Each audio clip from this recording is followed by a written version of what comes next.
In the quiet moments before the world wakes up, there's a place where pain meets peace, where every breath feels like a prayer and grief stands still. We carry the weight of what was and search for meaning in the smallest things. And sometimes all it takes is one moment to remind us we're still here, still healing. Hello, everybody, and welcome to another episode of Grief Let's Talk About It podcast. You guys know who it is. This is Tony Lynch. I am the host of this podcast. And yes, we are your number one podcast for bringing you stories around death, dying, and grief, all the messiness that comes in between, with some amazing people out here changing people's lives one heartbeat at a time. Now, before I bring on the next guest, I would like to say, if this is your first time tuning in, do me a favor, head on over to their YouTube channel, hit that subscribe button, hit that bell notification so you'll be notified every time that we drop a new episode. And most important, this is a live stream, so if you have any questions or comments, please put them in the comments section. We'll be sure to answer them as we go. One other thing, this is for educational purposes only. Now, without further ado, guys, help me welcome my next guest to the show, Mr. James Gordon. James, how you doing, brother? Brother Lynch, good afternoon. Thank you for having me. For everyone tuning in, thanks for tuning in. Hope you're well. Good afternoon. Yes, man. So do me a favor, man. I know you out there working hard as always, man. Introduce yourself to the audience, man. Tell people who you are, where you're from, and about the work that you do. Ladies and gentlemen, I am known as the fantastic franchise James Gordon. I am an actor. So if you're looking at me or you look at any photos and say, hey, I've seen him somewhere before. Yeah, we're not on a wanted poster, but on your favorite television show or a movie or commercials. I've been very blessed to be successful in this acting field, which is very competitive. I'm an award-winning author and poet. I've been Children's of the Year author twice. And I'm an acclaimed actor and champion storyteller as well. And I'm from the south side of Gotham City, which is Chicago, but I'm the biggest Batman fan, so I refer to my city as Gotham. And also, for those of you who know, the Dark Knight trilogy was filmed here in Chicago, so it makes it Gotham City. But I'm grateful to be here, grateful to be alive, and I'm blessed. Yes, man. Thank you for joining me today, man. So let's talk a little bit more about your journey into becoming who you are today. Sure. 2020. Exactly. It was June 7th, 8:45 p.m. It's crazy that I know the time and all that stuff. My daughter, Morgan Denise Livingston, affectionately known as Sweet, physically left this planet, this life. She had been battling with congenital heart failure for most of her life. She was born without a valve, and so they kept having to replace it with shunts, which is just a funny name for saying a replacement valve. And it just, the heart she had was too big for the heart she had. That may lose some people, but Sweets was just the best daughter. As no one is perfect, but my Sweets was the best daughter. She was a heck of a teacher. She took care of animals. She volunteered. She was amazing. And she was a daddy's girl. And she made sure, and she took care of her dad. You know, a birthday or Father's Day never went without. Hold on one second, everybody. A day never went out, whereas she didn't look out for me. And I'm working, while I'm doing the interview, I'm working, everybody, so stay with me. I never went without. She would always say, hey, Dad, I don't care if you're dating somebody or whatever. I got you on Father's Day. I got you on your birthday. And that's just who she was. And it's a big void that has been left because people love Sweet. Sweet was the best. But we gotta do one of the things that Sweet's departure taught me doing Home Depot stuff. Bear with me, everybody. One of the things Sweet's life taught me, to a very last moment, we had to tell her, hey, you can't teach anymore. You got to stop that. Because she just kept on teaching. She didn't stop teaching. One second.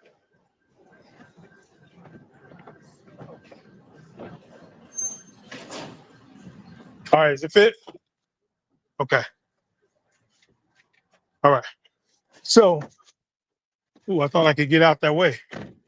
All right. Okay. I'm on the thing 1 second. So one of the things Sweets' life taught me was that she never stopped. Wait a minute.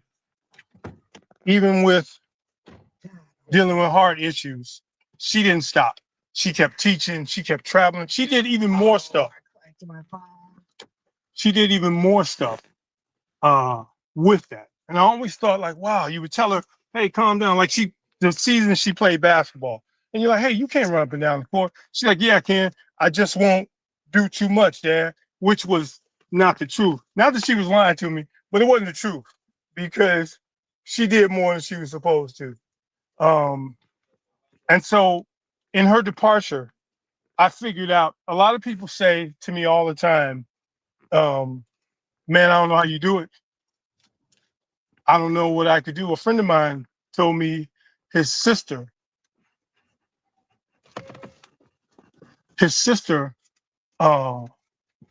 lost a son, and it wrecked her. As it would. It's not an easy thing. Now, I want to preface this by saying, and there are people who know me and they say, "Oh, you're so incredibly strong." That's just what y'all see. It's that's just what y'all see. It's not. Yeah, I ain't that strong. I can be quite candid. I ain't that strong. It's just that what other choice? There's no other choice but to power through. There's no other choice but to live this life. If not for me, then for Sweets, because she gave it. She gave it everything until she couldn't give it anymore. And that says something. When you see somebody who's got something that inhibits them, and they keep going. They don't stop. They don't give up. Right. And you don't have that. You are a bit of a coward for not going when you see somebody else able to do that. So that's why I go with the energy and the fervor that I go with. That's why I go with what I go with, if that makes sense. Yeah, that does. That does make sense. And I want to say, first and foremost, man, we talked about this, and as fathers, a lot of people don't really understand the emotional aspect or the emotional turmoil that it has on us when we do lose a child, right? Because most people only cater to the women, and and we become neglected, or not even thought about in those aspects, right? Was it the same for you?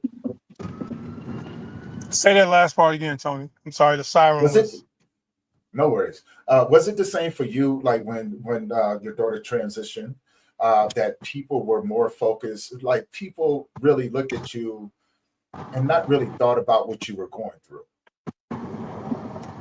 Well, you know what? And that's an excellent question, but the answer is multi-layered, because one, as men, you don't have feelings, and if you do, you're not supposed to share them. That's number one. That's the perception. That's number one. Two, on coupled with that, I happen, like yourself, I'm Black. So Black men definitely aren't supposed to have feelings or express them or whatever, no matter what they are. Like, we can be angry, we can be aroused, we can be all those things, but you can't be sad, you can't be frustrated, and no, and so, and then We lost them. We gotta wait for them to come back, and everything. But for everybody out there, what do you think about that? Do you think that it's a one-sided thing when it comes down to men after we go through an extreme loss? And if so, what can we do to educate people on being more supportive of the men in our lives? when we do that? How can we hold space with them? How can we support each other? But also, how can we have a better understanding of what that looks like? Please put your comments, your questions in the comment section. We'll be sure to answer them as we go. As we wait on James to come back. I know he's probably driving, lost reception, so he should be back momentarily. Oh, I want to give some updates too for everybody out there. So if you haven't already, if you haven't gotten your copy of the magazine, let me know. I'll be sure to, I would like to send you the link to it. But also, there's a few things that are coming down the pike. There's a few seminars, events. If you're in the Fort Collins area, we will be doing a block party over here at the office on August 9th. And that's going to be for everybody to come. We're doing a backpack giveaway for the children going back to school. It's, all of those fun things. So if you're over here, come and enjoy food, music, games for the kids, and a lot of other things. Meet some amazing people out here in the community that are doing some pretty amazing things. And also get information, get the support that you need, and come and just enjoy yourself. Let's see, we have the Adventures of Grief guide that is coming out. The second chapter is coming out in August. So if you follow in the first chapter and you love that, stay tuned for that. The Grief Talk magazine will be released with said art novel. Also, I'm putting together the first book of it, which will be on Amazon. So if you want to get a downloaded copy, go to Amazon. I'll let you guys know. I'll keep you guys updated on that. You guys be able to go to Amazon, get that, and enjoy those. Stay ahead of the curve, and enjoy those adventures and things like that. And also, let's see. There's something else that's coming up as well. For those that's right. For those individuals out there that are struggling, trying to get your bills and stuff, come on, stop by the office, 525 West Oak Street, over here, and we're offering assistance to those that are out there to help you get money and get ahead of your bills. We offer those services for free, and we would love to connect you with people that are out here that can actually help you navigate that system, because they can be a pretty messy thing. All right. And, we're just waiting for James to jump back up here. Anybody have any questions or comments up there as we're talking? We've actually touched on something very, very near dear to my heart, because we've all been affected by at one point in time in our life, which is grief. But most importantly, for me, and a lot of other people out there that are experiencing, not to take away from anybody else's loss, but child loss can be something very, very difficult to navigate as a man. And I'm not taking away from my women neither. I talk to a lot of women who have gone through this, and we realize that there's a lot of similarities across the board.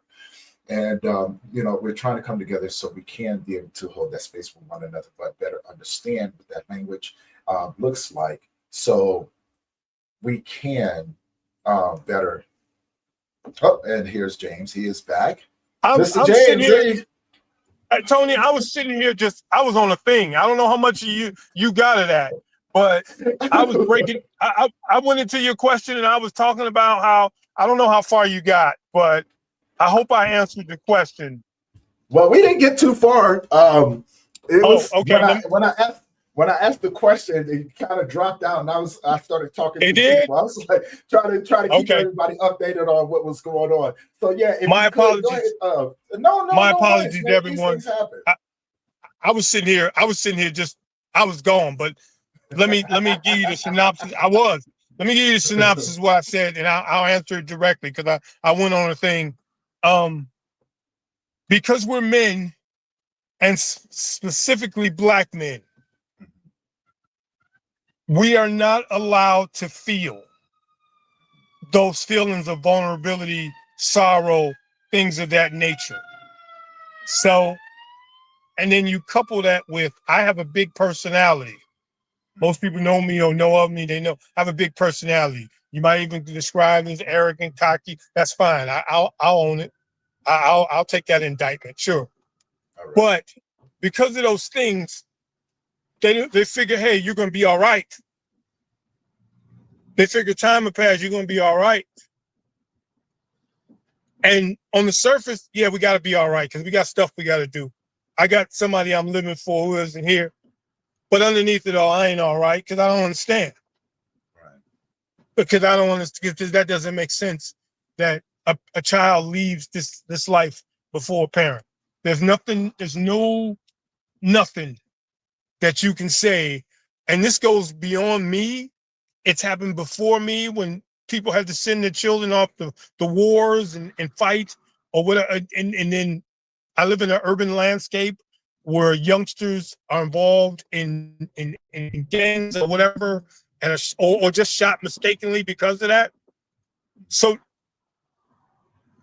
it's the worst fear and the worst pain for a parent. But to sum that up and answer your question, yeah, I've gotten you like that. People tell me, I know you're doing fine. How do you know? How do you know how I'm doing? You don't see the moments when I'm away from people. I got to pull over.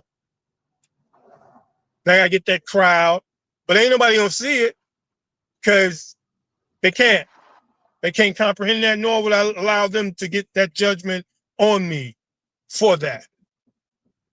Okay, I'm still with y'all. I didn't lose y'all this time. No, you're good, man. I was listening to you, and I could, relate to that on so many levels because we've talked about this child loss, man. No one, we as people, we always have this perception that we're supposed to outlive our children. I mean, our children are supposed to outlive us, right? So Yes. a lot of people can't fathom, the fact of that people lose children on a day-to-day basis. And it's a club that no one wants to join, right? No. But once you dare realize that it's a more common thing than what people lead out to believe. And as you said, as men, I'm speaking from my own experiences when I say this. As a man, I never wanted to be a burden to anyone else. So I learned to keep my mouth shut. I learned to navigate it, and I got my butt whipped a lot going through this thing. The endless nights of just not being able to sleep, breaking down crying, and when the phone rings, you got to suck it up because somebody else wants to call you and dump their stuff on you, right? Because they Yes. always perceive you as being a strong one, right? Yes. And I'm right there with you. I'm like, how do you know that I'm not struggling? Because I don't know about you, but people used to say some of the most stupidest things to me, right? Like, man, I couldn't imagine, losing my child or something like that. And I used to I have a really smart mouth. I used to go, well, I'm glad that you didn't because I do. Right. And they would kind of take people off guard. They just kind of look at me. I'm like, no, don't sit up there and say something stupid to me and expect me not to say nothing back to you. Or they would say, well, they're in a better place. How do you know? I think the better place would have been with me. Right. Right. I mean, the rationale, what you said, when people say that, I say something similar. I say, hey, listen, I'm glad you can't imagine, and I hope you never know. Because a couple weeks after Sweet, I said, me too. And I laughed, and she couldn't understand why I was laughing, and I couldn't, because it was just a defense mechanism. Like, hey, it wasn't on my bucket list in 2020 for Kobe to pass, for there to be a pandemic, and my daughter to leave the planet. Never saw any of that. Never, no. So yeah, yeah, man, it's and then you don't want people to tiptoe around you. Right. And fortunately, this is funny. I was interacting with a sister in 2020. We were pals, but I thought we were something else. That old nonsense. That's a whole nother story. But anyway, since going to school, and she's going on. I don't know what I'm gonna do. I'm gonna miss her. I know she'll be back, but and then she stopped and said, "Oh my God, James, I'm just sitting here talking about. Oh my God, I'm so sorry." So what you sorry? You coming back, right? I said, yeah, but I said, oh man, that's cool. No, you all right? I mean, yeah, you upset. I wish mine was coming back. I'd be like, yeah, I said the same stuff when she used to go away. So no, it's all right. You don't want people to go around you. You don't want that either. You don't want uh the pity or that thing. You know what I mean? Because there's really no empathy that you can receive because you have to unfortunately know what it is. You know, Yeah. you have to unfortunately know what it is in order to empathize, and you don't want any other parent to feel that. You don't. Yeah. You just don't. That's yeah. And do you ever find it hard to go be around other people with their children now? No, it's the opposite. I live vicariously. I tell people all the time. There was a lady on my Facebook, and she used to call her son the Flash because he loved the Flash, or he would dress up as the Flash. And so this was before Sweets passed, and even more so afterwards. It was like, oh man, oh that's really cool. It was cool to see. It's cool to see youngsters graduating, going to prom. Because I remember that. I'm fortunate. Mm-hmm. Let's flip. Let's flip this. For anybody listening, I'm gonna flip this real quick. It may not be applicable. It might, and I hope it is. I got 28 years, almost 3 decades spent with Sweets. I watched her be born. I watched her grow up. I took her to school. I tutored her. I watched her graduate 8th grade. I watched her go to prom. I mean, I bought the dress, that expensive dress. I watched her graduate. I watched her graduate college. I was there. I was loud. They kept telling me be quiet. I said, nope, you're not bigger than me. Plus, I'm gonna make this noise because my child graduated. I watched her. I watched her get a master. I watched all that. I watched her move into a place. I watched her get her first job. I watched her teach. I went the gamut. She said she wasn't gonna have kids. She may get married. That's what she had told me. So I lived this life. More than half of my life, or somewhere around about, I got to spend with a wonderful young woman who I happen to help give birth to, who I call my daughter. There's no losing in that. That's all winning.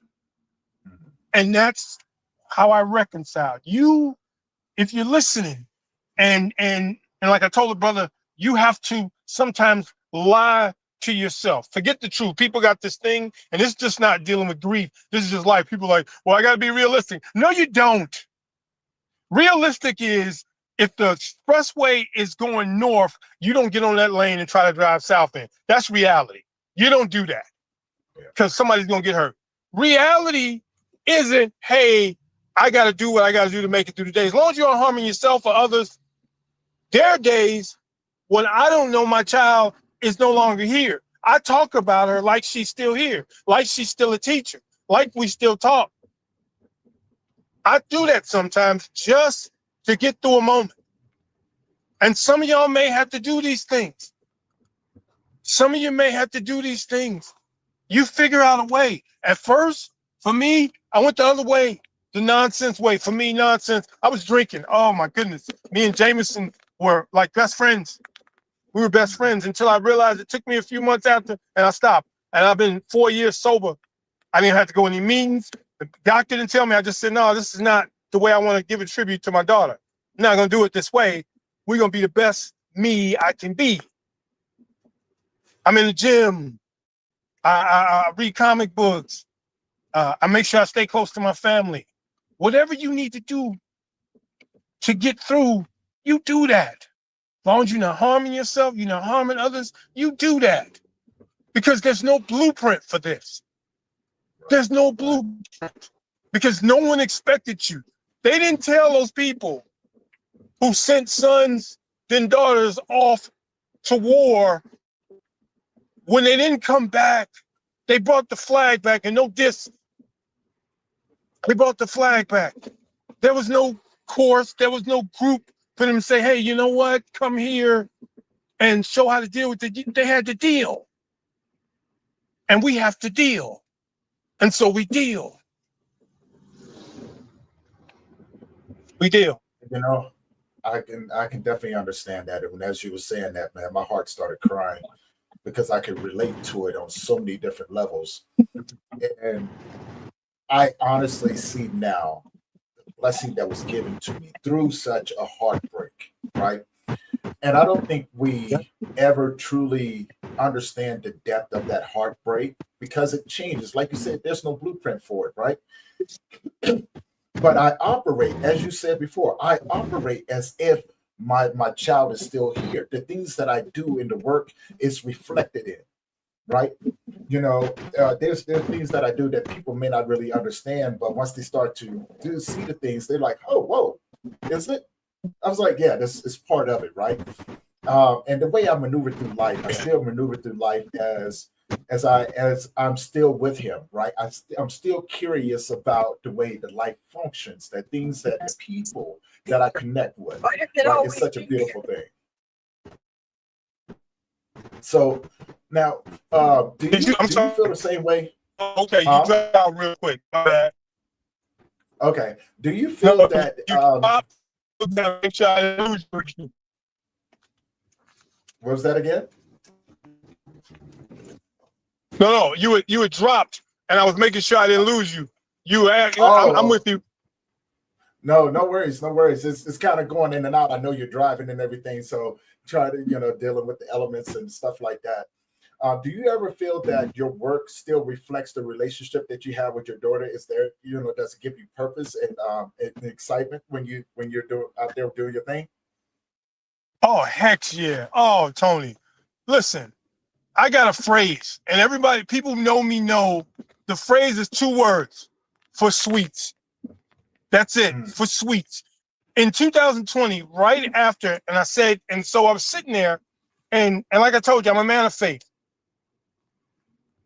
God always makes it all right, especially when it doesn't seem like it's gonna be all right. That's when you know it's gonna be. That's when you say to yourself, "Oh yeah, it's gonna be all right." When it seems like you're on your last dollar or whatever the case may be, and then all of a sudden there's like 3, 4 things, bing, bing, bing, bing, bing, come along. You're like, "Oh shoot, I just had $1." You know what I mean? Now I'm yeah, up or whatever. That's God doing that. So my faith starts there. So right after she passed, I was like, man, I need to channel something, blah, blah, blah, blah. And they started this thing online because they had closed down the places because of the pandemic. The Moth Storytelling Slam went virtual.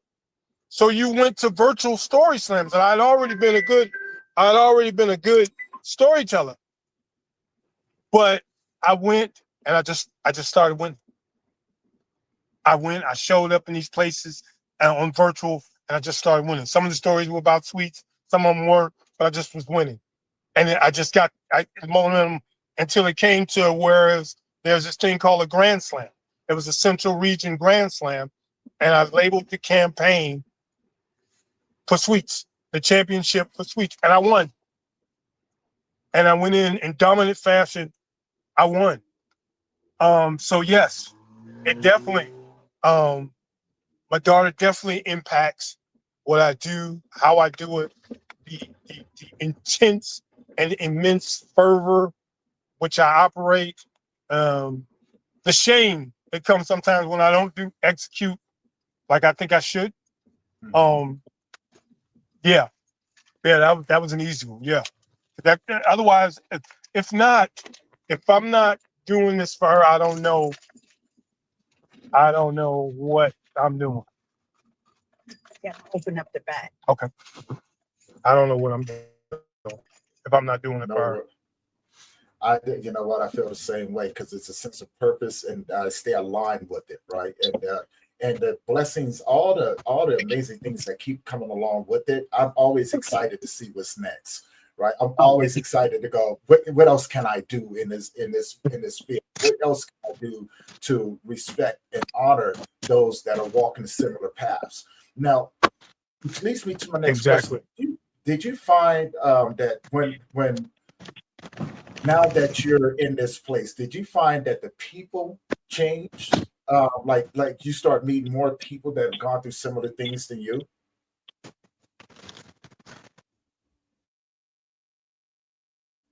What role?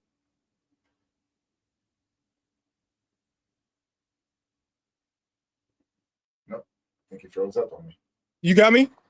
Yeah, I got you. So Thankfully, did you hear the question? I did. Thankfully, no.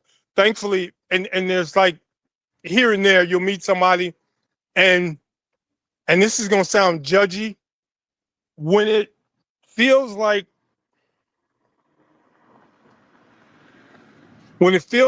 it's consumed them, or I got to give them some space, otherwise it'll come over into my process. Like I can help them from a distance, I can help them from afar, but when they wear that and that's the only clothes they have to wear, that it can be difficult, because that'll mess you up. That'll mess you up when you're in a different space. And you'll give them some guidance, you'll tell them what you did, but there's the one woman I ran into, that's the whole thing. That's the whole badge that she wears, and that's not. And here's another thing for anyone listening, watching: you have to protect your peace, whether you're in this scenario or not. You have to protect your peace, and sometimes people are unaware of the negative transference of energy. They'll give you that and leave it with you, and you have to not let someone leave it with you. You have to, because otherwise everything. What else is in there? Okay. Otherwise, that'll throw you off. That'll throw you off from what you need to do and everything you need to be doing, and you can't have that. But I haven't ran into many people. Here's an irony, Tony. This is ironic. A year before Sweet's transition, I was in a film, and a woman was in a film with a mother and daughter. And thank you. Let me know if you need me again. Okay. Take care. So her daughter passed, and I said, and it was due to a violent nature, unfortunately. And all of it's unfortunate. Excuse me. I want to make sure I phrase that right. But I said, wow. I said this. I can't imagine. I remember calling my daughter and telling her I love her and talking to her for a couple of hours. And I remember saying, man, I couldn't imagine what I would do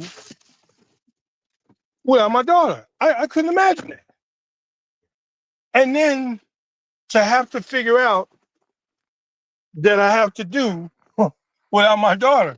And I chuckle because the irony is almost Tales from the Dark Side. I love Tales from the Dark Side. Friday 13. I love those shows like that. But it's almost like sheesh. And then to have somebody see you. There was another gentleman who I knew, and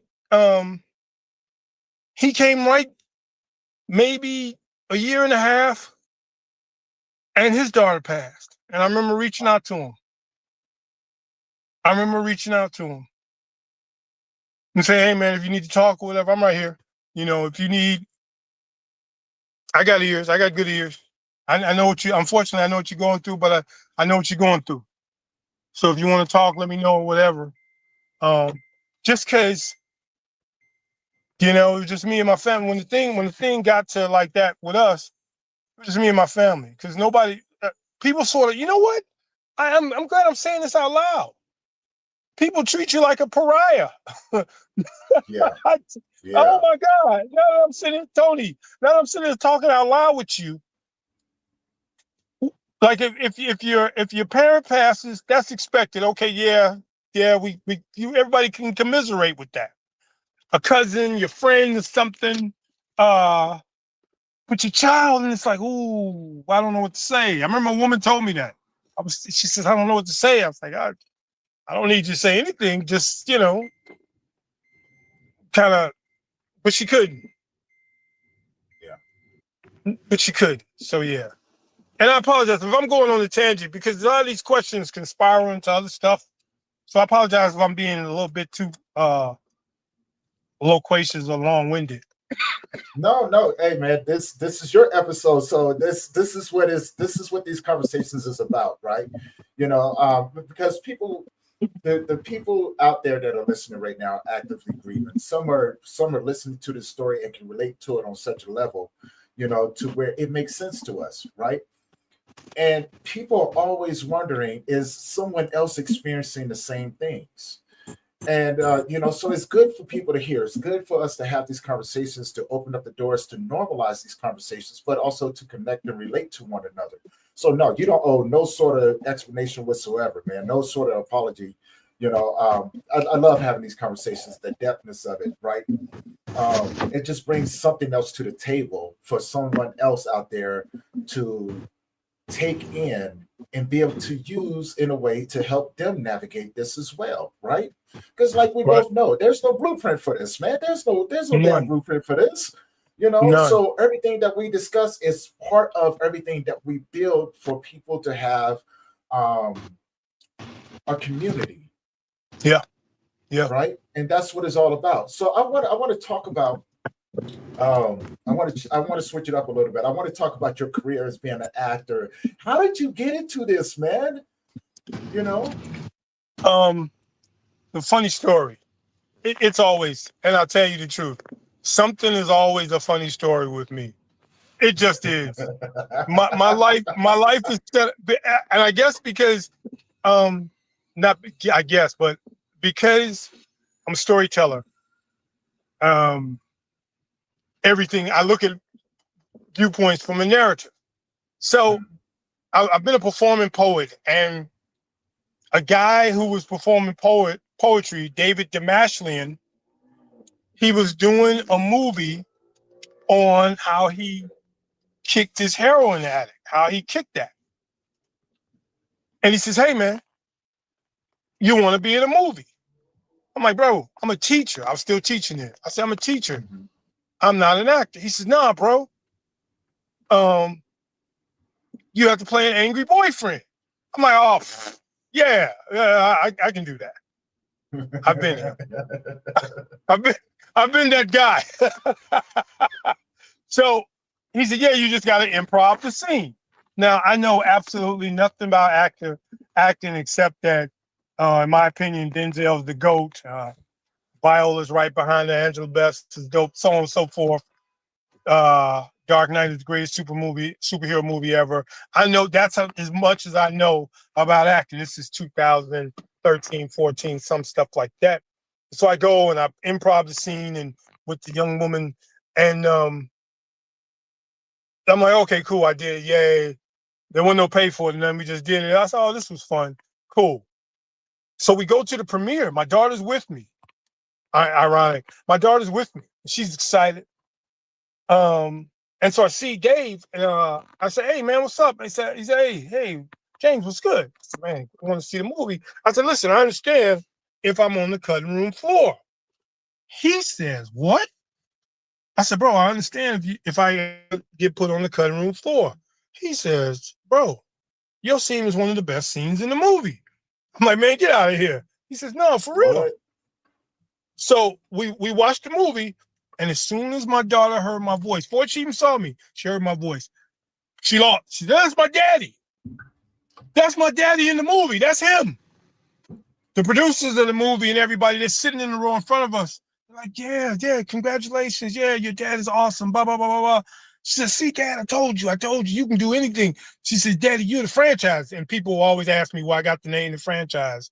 My daughter gave me the name years ago, before I had any clue of progressing into an ego like that, to understand that. She gave me the name. She always thought highly of me like that. So after that, he says, hey, you ever thought about acting for real? I'm like, nah, bro. That was cool to do it. Got it off the bucket list or whatever. That was cool. He says, nah, bro. You gotta do it. You gotta check this out. Do you some background or whatever, but you should do it. And I was like, okay, whatever. And so I started doing background work and so on and so forth, and doing this, that, and other here. I was like, And then I wound up on Steve Harvey's show. Wow. with Javon Franklin and his then wife Megan Good. Mhm. And it's the episode you can see it's got like 1 million views or whatever, called The Wait. And it was talking about celibacy and what have you. And I'm in the episode. I started the episode off with the questions, the interactions, and what have you. And to see myself, to go do it, my brother went with me. To go do it was one thing. To go do it is one thing. To see yourself on the television, I never imagined that. I was just stunned. But to hear people call you, text you, clip the video, clip pictures of you and say, hey, look at James on my TV. Look at James, look at James getting it in. The wildest stuff. Yeah. The wildest stuff. And so from then, I got my first agent. I went an entire year. I always tell people this too. I went into the first year of me having an agent. I got to book industrials and commercials. I couldn't book what I feel as though you had to, and being in Chicago after, you have to book a Chicago show at some point, or you want to. So I auditioned for every show from 2017 to 2018. I auditioned 18 times. I got some callbacks. I got some availability checks, and that's when you're one of the top choices. I didn't book one thing in 18 tries. I didn't book one thing. And I was like, wow. Number 19 came up. It was for Chicago Fire. And I said, I don't care. I'm going to give it everything. I'm just going to throw everything at it today, and that's going to be up. And so, and this is, and like I tell you, my stories aren't straight lines, and no one's is. No one's is. No one's story is. Yeah. The English teacher in me was like, which one sounded grammatically correct? Okay. So on that day I went to audition, the boiler went out in our house. It went out. It's cold as all get out. It's me, my mom, my brother, and Scooter the Beagle. Took my mom and Scooter to the hotel. That night we stayed in the hotel, but then I got on first refusal, which meant I was one of the top choices. That same day, I was like, wow, this is cool. Went all the way to Friday, I booked it. I booked the role. And it's like, and then to see it, to go do it, and to see yourself. And then I booked another role and another role, and I've been very blessed, very fortunate, but very determined to book since, and even more so now. So that's been my journey as an actor. And one of the proud moments when I was on Chicago Fire, April 26, 2018, my daughter had 2 phones, both iPhones, which she was proud to let me know. And it's like, gee, lady, I bought one of them before you started working. I bought one of the phones. Don't act like I didn't have anything to do with it. But she had one phone on Facebook, and she had one phone to record, so she could post to Instagram later on of her dad. Yeah. Okay. And it said, and her Instagram is still up, and it said, check out my daddy, the TV star on Chicago Fire tonight is Andy the Barber, aka the Southside Butcher. So yeah, that's my journey, and that my journey continues. I'm very fortunate.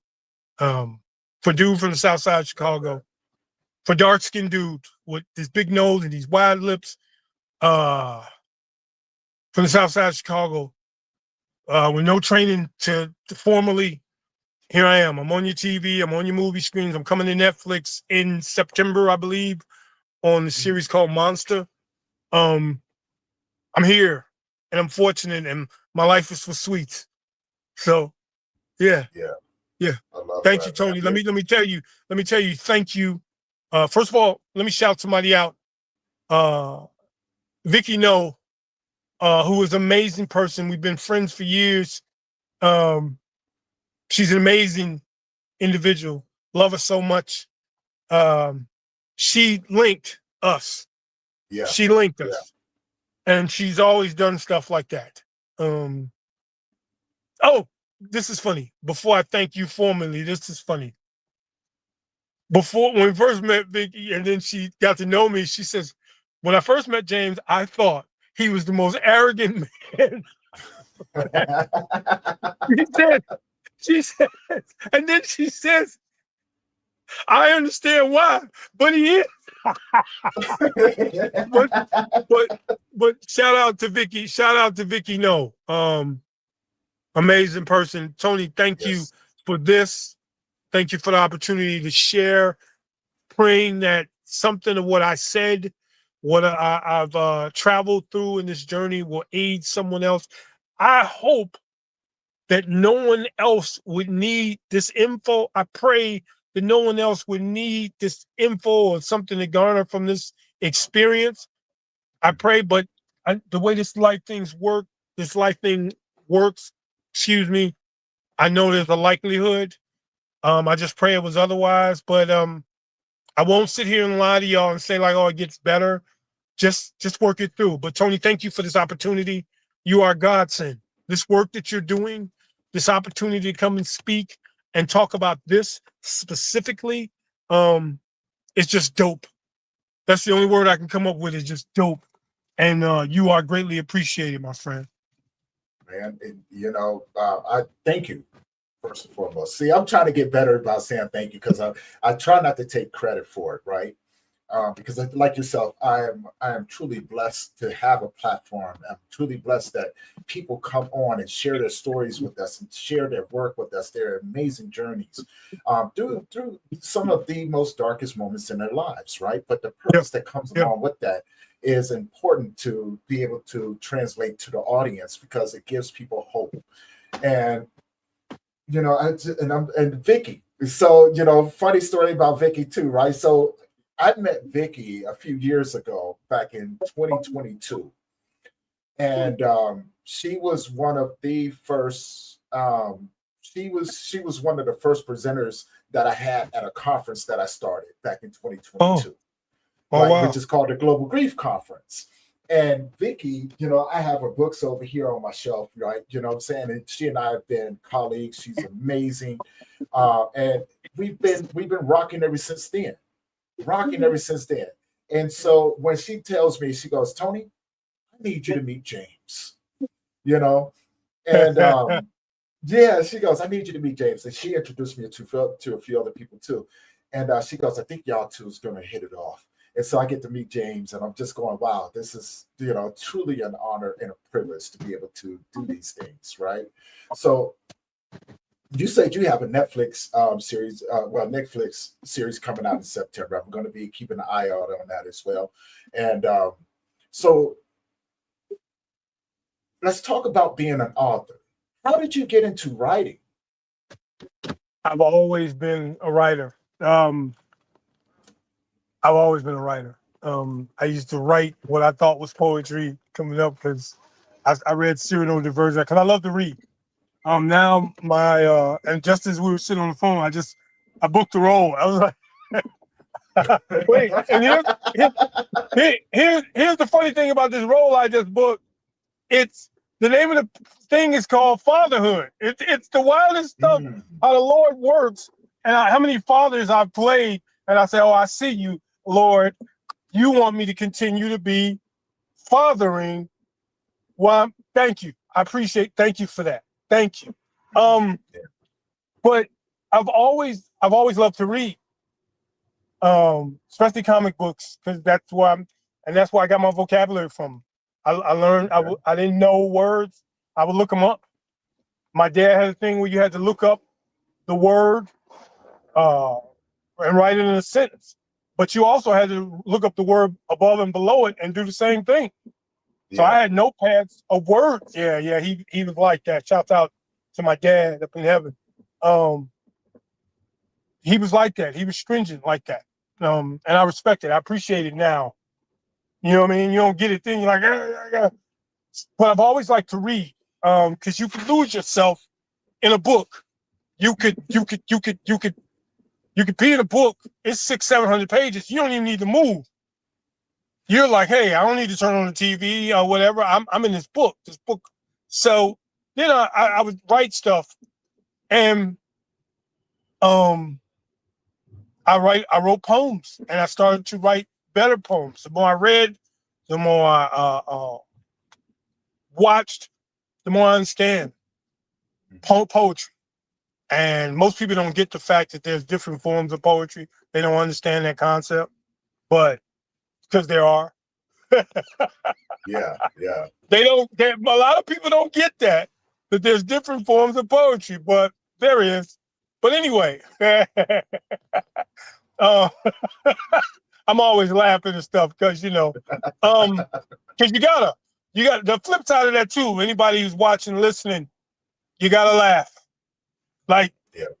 my mom has difficulty with that because her and Sweets were very close. Of course, they're very close. So she's just not in it. Like she's not in it. So we go out our way. Gotta laugh. So anyway, my first book of poetry. My first book was a book of poetry, The Confessional Heart of a Man.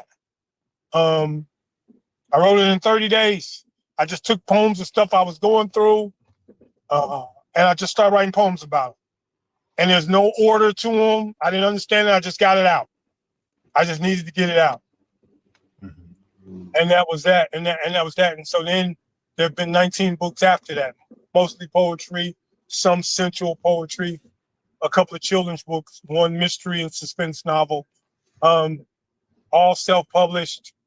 And I don't have any. I mean, I had the thing. I've got the letter still where I submitted my book, my first book. I got the letters of rejection still, and I figured out, hey, how to publish it myself, and then I'd sell them.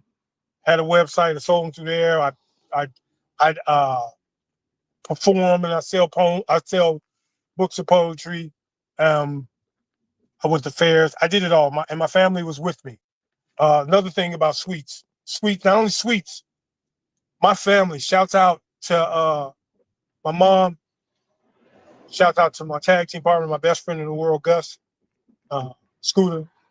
But they went to book fairs with me, and then would be at the tables and would be selling the books with me. Or if I was performing, they'd be like, "Hold on, he's coming right now." They'd sell the books. They do this, they do that, because they saw that was in me. So they wanted to facilitate me winning because they understand me winning is us winning, and we're a family unit. Yeah. So that's my journey as an author.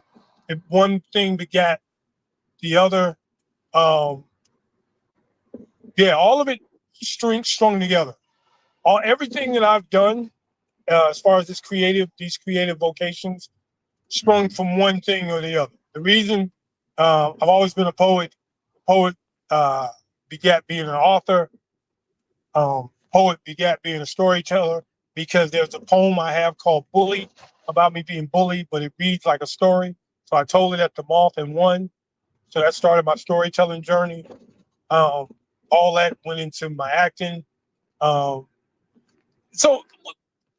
I'm sitting here and the email pops up right on my other phone. And I'm looking, says, "We want to welcome the entire cast of this new movie." I'm like, wait a minute, hold on.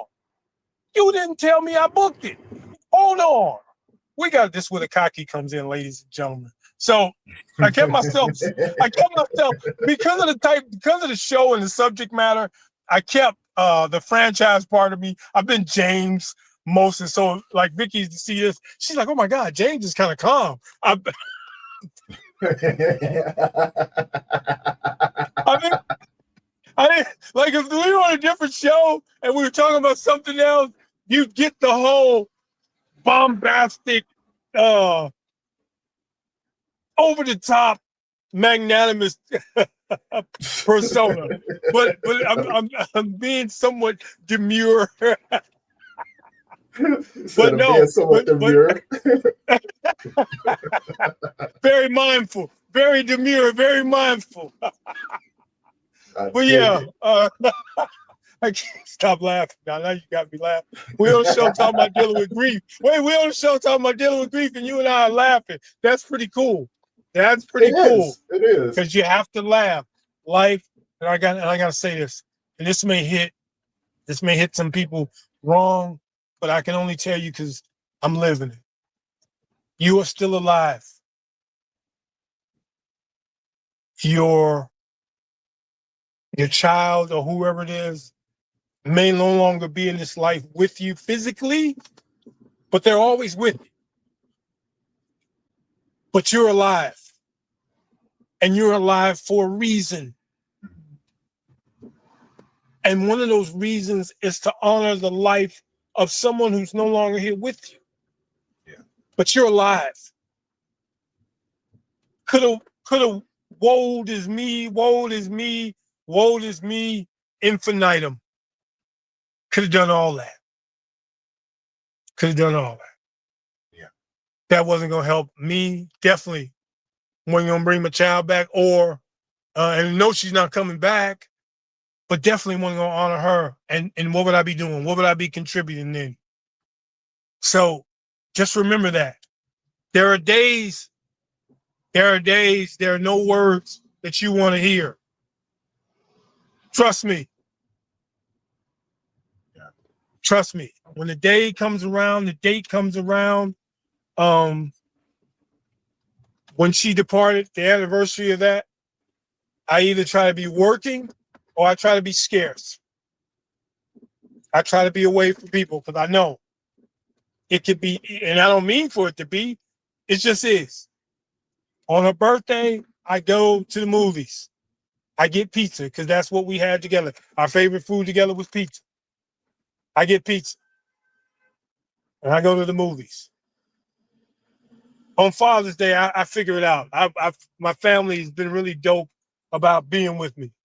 And I'm there with them. And we kick it. And I tell stories about sweets, things that I think of that I may have forgotten or what have you. But I pull it up. And they're humorous things that endeared her to us. But there are moments, ladies and gentlemen, that there are no words, there are no memories, there's no reconciliation, whatever. You're just angry. You're sad. You're confused. And I'm here to tell you it's all right. It's perfectly fine. Because that's not all the time. And you have a right to feel those things. But just know that you're alive. You're alive for a reason, and make that good reasons. Yeah. I think part of the challenge is, man, understanding that you're alive, but people get kind of stuck in the moment.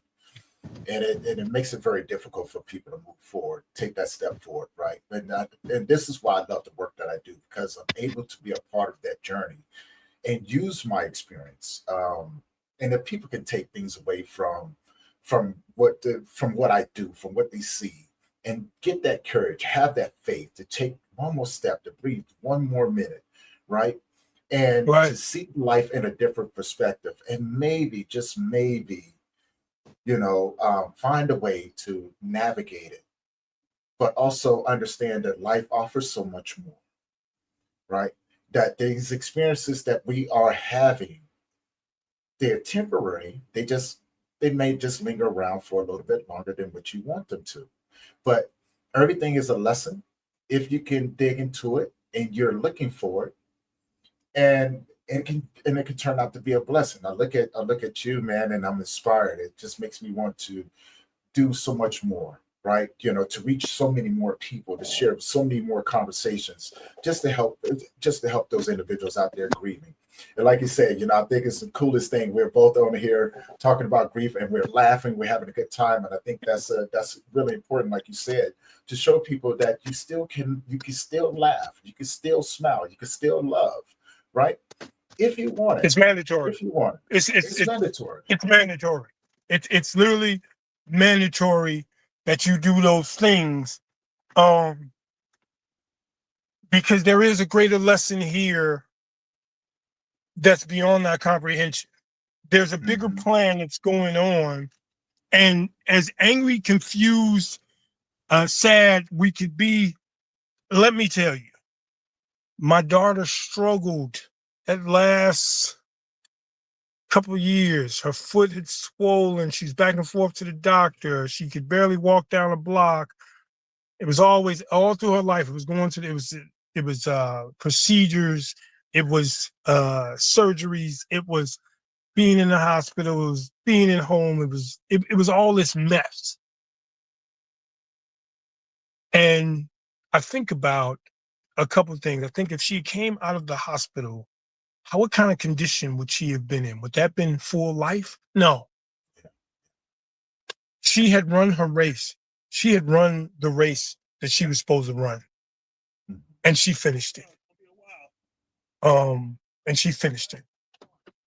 And I'm grateful that she doesn't have, there's no more doctors, there's no more procedures, there's no more anything like that. She's without all that. And you got to look at that and take consolation in that. Come on in, bro. And take consolation in that. You got to say, hey, when somebody goes, departs, you're like, hey, they no longer have to suffer, because you don't want to see that.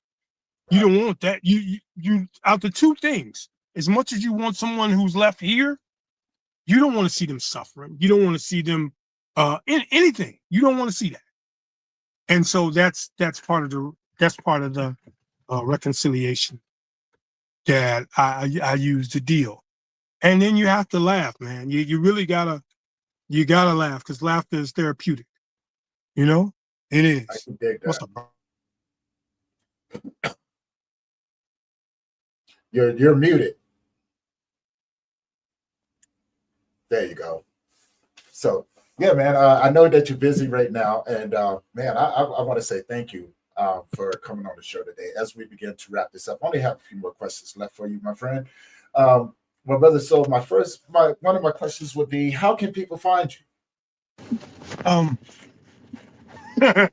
This is cocky. Now I gotta bring the cocky out. I'm literally everywhere. Like, no lies. I'm 50 Cent, one of my favorite rappers. 50 Cent has this thing where he's got a phrase, and he says, you turn on your TV, you see me on your screen. And then he was talking to Fat Joe. You turn over, you see me in your dreams. Well, and I'm greasy like that, so that plays. But it's James Gordon, Facebook, pretty much everywhere. If not there, Greatest Poet Alive, you can link me. That's on Instagram, Twitter, or X, excuse me, and YouTube. Upcoming Netflix series is called Monster. Supposed to debut in September. I'm in 2 episodes. I'm the only black dude in the cast. Like, it's because it takes place. The story takes place. This guy Ed Gein in 1950s Plainfield, Illinois, and for those of us who are from the Midwest, well, anyway, 1950s, anywhere for black folks wasn't necessarily safe. Not that it's the safest now, but then it was like, hey, they can be overt with their racism, and so it reflected that. So that's coming up. I've got a movie, Acts of Vengeance, that I'll start this week. I'm gonna play where I play the mature Miles Davis in Miles and Sicily. It talks about their love story that takes place in August. That stuff. But if you link up with me, follow me. I'm always posting stuff, sharing stuff. So yeah. Tony, thank you again. You're much appreciated, brother.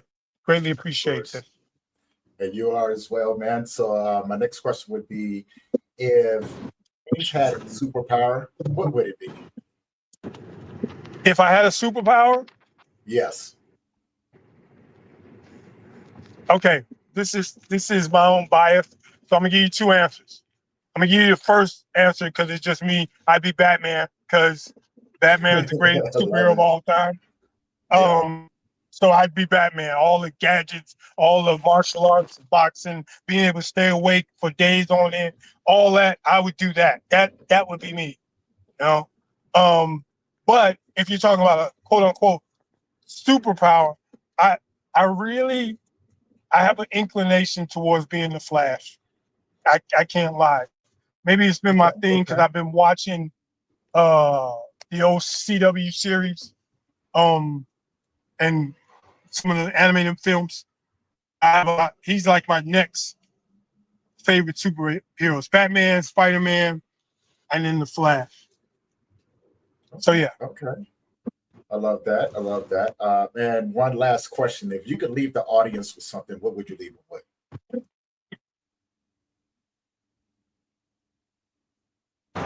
I went. Uh-oh, breaking up. So, can you hear me? Yeah, you're breaking up a little bit. Can you hear me? Yep. Okay, I was in a tunnel. Oh, that's what it is. Repeat the last question again, please. I was asking if you could leave the audience with something, what would you leave them with? Can you hear me? Yep, I can hear you now.